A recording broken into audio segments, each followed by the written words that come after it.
Jesus with Jesus today, going to look at loving your neighbor, and we're going to look at those commandments 4 through 10, and what does it mean for us to actually love our neighbor as ourself.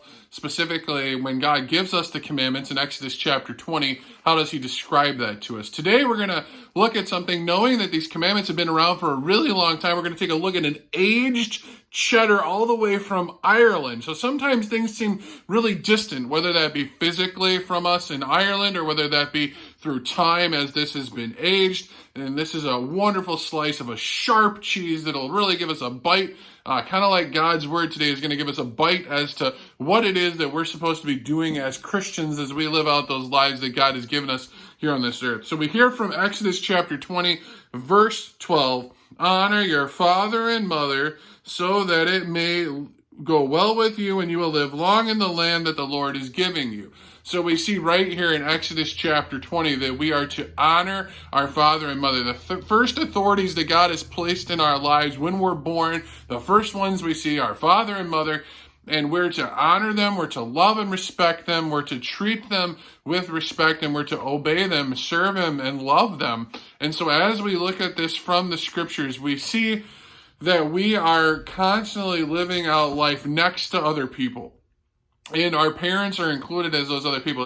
It's the first of the last 7 commandments that deal with loving our parents, our neighbor, as ourselves. And then it says, if we do this, it'll go well with us. Then we go to Titus chapter 3 and see that this doesn't just translate to only our parents, but it's them as representatives of authority figures in our lives. So Titus chapter 3, near the end of the Bible, tells us that we are to be subject to the rulers and authorities, to be obedient and ready to do whatever is good, slander no one, and be peaceable and considerate to all, and show true humility toward all men. So as the scriptures show us there, that we're to obey and we're to respect and we're honor those who have been placed in authority, realizing that their authority has come from God alone, and that God is the one who has given that to them, and then sometimes through the people that God has placed around them, putting them into that position.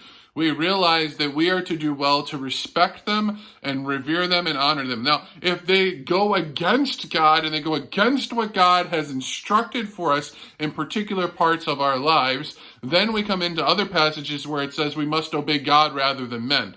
And so right now, as a nation, many places are kind of going along the lines of, is public health emergency in the United States of America something where we are to respect those who are governing authorities over us? Or is this where we must obey God rather than men? And for the time being, if the gospel is still going out, if God's word is still being taught, and we're still being given a way that we're able to do that, we're not being restricted from doing that completely and totally, then we are abiding by honoring our authorities over us, but showing love to them, just as we showed love to our parents as we were growing up and listened to them. Even we didn't understand what was going on or taking place, we knew that they had been placed in authority, and we knew that they had been given by God a right of what's right and wrong. And if they're doing something wrong, if they're doing something illegal, if they're doing something that goes against God, they're held accountable to him, right? If they're flat out lying to us, then they ultimately will have to answer that to the Lord on the last day as to why they affected people's lives the way they did. But for the time being, it's our responsibility, it's our duty to love our neighbors by respecting them and obeying those who are commanding us or over an authority over us, encouraging us to do the things that God would have us do.